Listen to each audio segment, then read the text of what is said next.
This is my college roommate. He got a full ride scholarship to med school, 524 out of 528 on the MCAT. That's 100th percentile. His life was going in such a crazy direction, and then he gave it all up to start from scratch as a software engineer. One of the most insane pivots I've ever heard of, but he did it, and he's here today, and I want to ask him so many questions. So why?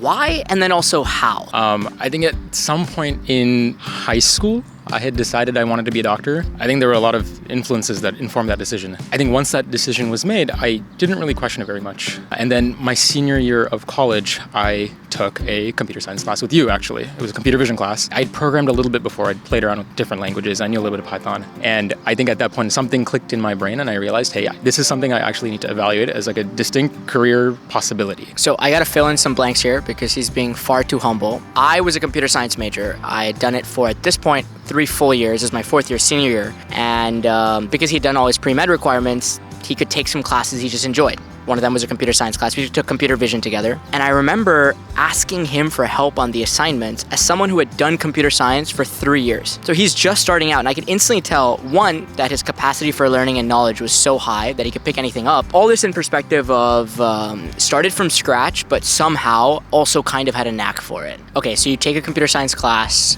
you're thinking about it, but then you end up going to med school. You do 1 full year. Kind of walk us through that first year. What was on your mind? Were you like, I'm already here now, so I might as well just make the most of it. I'm a doctor now. Or were you still kind of going back and forth? Like, what was that first year like? There was like a bifurcation in my life, potential bifurcation, where it's like, okay, I'm going to be a doctor. And then like something that I didn't really know much about, I hadn't explored very much, but a career in computer science. So I decided that I would not make an immediate decision, but I would gather more data and do a master's in computer science. So I'd learn more about what I would be getting into. It would solidify whether I was actually interested in the field, and it would be a gap year. At the same university, I applied to their master's in computer science program. They had built it for people who had experience in computer science and also did not. So it was going to be 9 months. And I'd learned basically a lot of the fundamentals and the foundations and some of the more advanced topics. One advice that I think you can take from this, a lesson, is whenever you're thinking of something different than what you're doing already, try to find the easiest way to do it. I'm not saying you can't jump super deep and dive into unknown and kind of do a 0 to 1, but being able to take a gap year, having like a path that wasn't just like, I'm just going to disappear and figure it out, but rather like, oh, I can come back to this. So kind of making it easier for yourself is a great way to do something different and kind of explore a change. My question to you would be, what did everyone around you say or think when you were going through this? Your parents, your community, your girlfriend, maybe even yourself. They saw it as like a new skill set that I can leverage in my career in medicine. So they're like, okay, this guy's going to become like some physician informatician, and he's going to be like, a researcher or something like that. It was really only me, maybe my girlfriend, who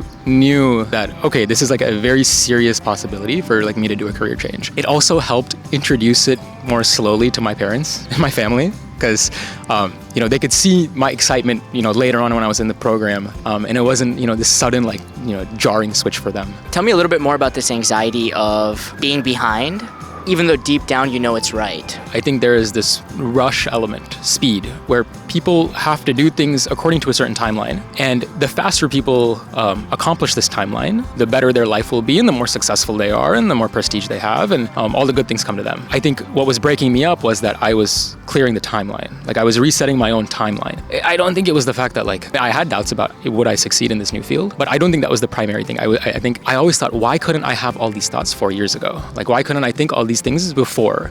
Even when you're like a junior in college, you have to switch majors. Maybe you've taken the MCAT already. Like there's still a lot you're giving up anytime you switch careers. I had to like force myself to come to the conclusion that life is very long. We're going to live a long time, and that the bulk of our careers are spent as adults in this sort of big phase of life, and that I didn't need to be in a rush to get to that phase. This all sounds like really nice now that I've made the switch, but at that point in time, it was really hard to convince myself of this. And to be honest, I don't know if I ever fully conquered that anxiety. I think what probably happened was I made the switch, years passed in the job, and I got better at the job, and whatever happened, I got promoted, etc. And then looking back, those anxieties kind of vanished. But I think through the process, the anxieties were all there with me. You take a break, a transition year, you do your master's. How was the master's? You said you wanted something challenging. I know you're probably one of the most studious people I know, like study very well. Was it a different type of studying? Was it, did it at least translate, like all the nights that you spent studying the library in medicine? Or was it like a shift of how to study, how to learn?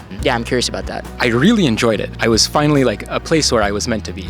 The classes were clicking for me. Connections were firing. I was engaged in classes. The program itself was great. It was a lot of fun. Classes were tough. I learned a ton. I think what colored the experience was it was going to end in 9 months. And 9 months is not a long time. And I had to decide what I was going to do at that point in time after 9 months. According to the medical school, I was going to go back. In the back of my head, I was thinking to myself, okay, what's next? What's next? What's next? And I think that made it fairly stressful because I thought, do I have to actually come to a decision now? I don't know if I have enough data points yet. I've just taken a bunch of classes. Like, I don't know if this is careers for me just yet. Master's is going well. You're about to graduate. At least in the undergrad world, there's internships, there's ask for referrals, there's leak code, there's all these things. Like, kind of walk me through getting that first job. How did you apply? What did you think about? Did you do an internship? Did you care where you went? I knew I had the summer. So the academic year starts in the fall. So the master's programs ends in the spring. So I had the summer. So I knew I wanted to do an internship as a software engineer. I knew, okay, I talked to you a bunch, and I knew to get an internship, I had to do lead code and then go for interviews, and they're going to ask me,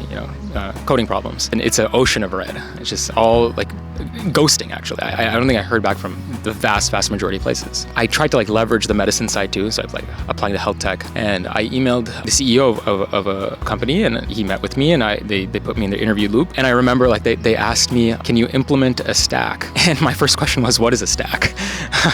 I got the internship at that point in time. So I think that took some of the pressure off. I did the master's and I had the internship, and I did the summer internship, and it was a great experience. And sort of predicting your next question was, at that point in time, I had to make a decision. Okay, I'm doing this internship in the summer. I like it. It's a lot of fun. What I'm going to do now. So I actually talked to my medical school, and I asked them for one more gap year. The first gap year was pretty easy. I had to send an email, and they were like, okay, sure. And the second one was a bit more challenging. I had to go through a more formal process. I had to get on a Zoom call, explain my motivation.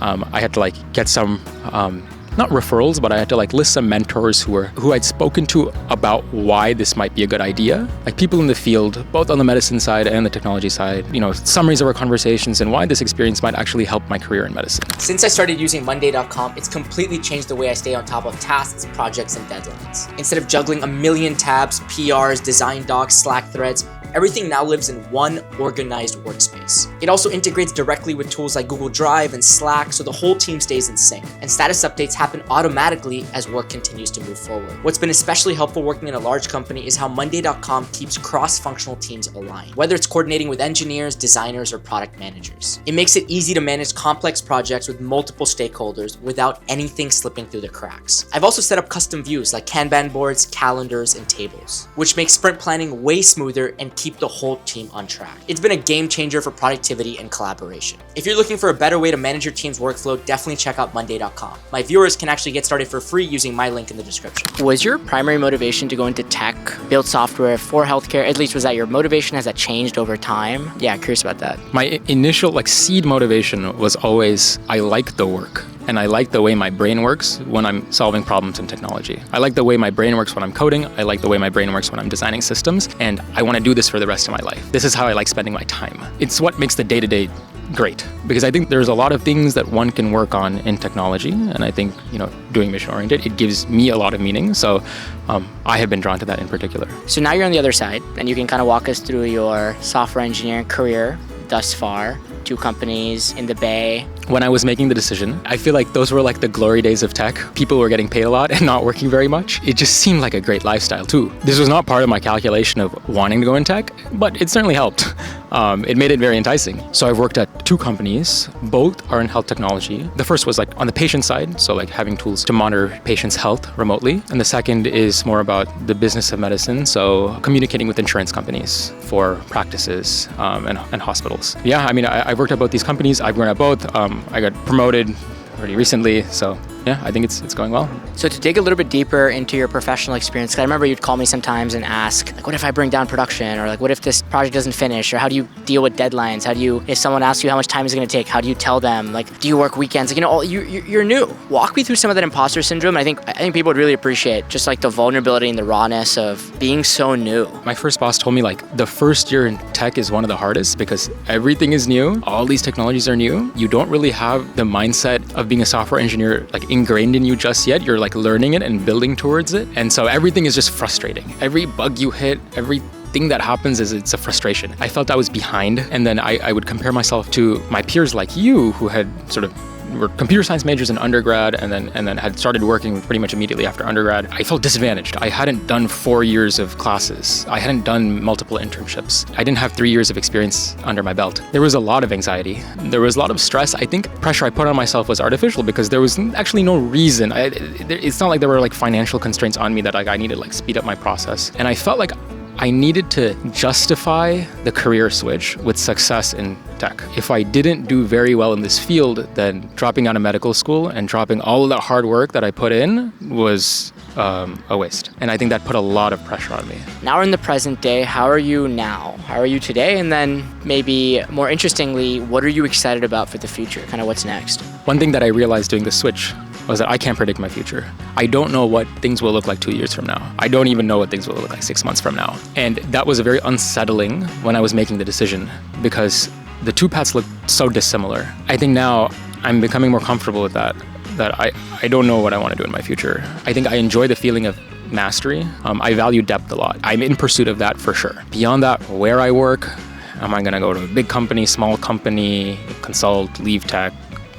I have no idea. Yeah, it's hot. He's tired. Cool. Well, thanks for being so vulnerable, putting your life out there. Appreciate it. I think a lot of people are going to learn a lot of lessons from this. But if there's any closing words, I think it takes a lot of courage to do what's not expected of you and to switch your life at a moment's notice, and you did it. And it wasn't easy, but you did it. And I think that deserves a lot of respect.